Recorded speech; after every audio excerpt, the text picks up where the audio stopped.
Video uploading হলো আমাদের মূল টপিক। এই টপিকের মধ্যে আমরা কি কি জিনিসের উপর জোর দেব? আমরা একটা ভিডিও বানালাম। ভিডিও বানানোর পর সেটাকে আপলোড করে দিলাম। আপলোড করে দিলে কি হয়? আমাদের একটা প্রসেসিং হয়। সেটা প্রসেসিং হিসাবে চলতে থাকে। তাই শুধুমাত্র এইভাবে একটা ভিডিও বানালাম, আপলোড করে দিলাম, এতে কিন্তু আমাদের যথেষ্ট নয়।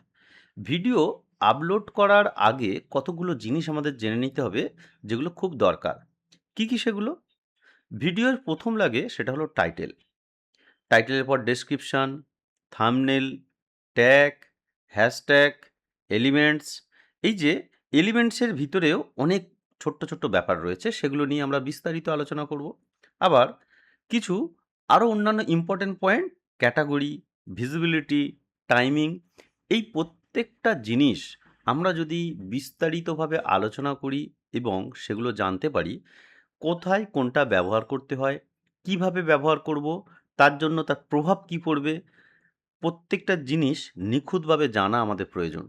এবং সেগুলো সেইভাবে মেনটেন করে যদি আমরা ভিডিওর সাথে অ্যাডজাস্ট করতে পারি, তবেই একটা ভিডিও সম্পূর্ণভাবে আপলোড হয়েছে বলে আমরা মেনে নেব।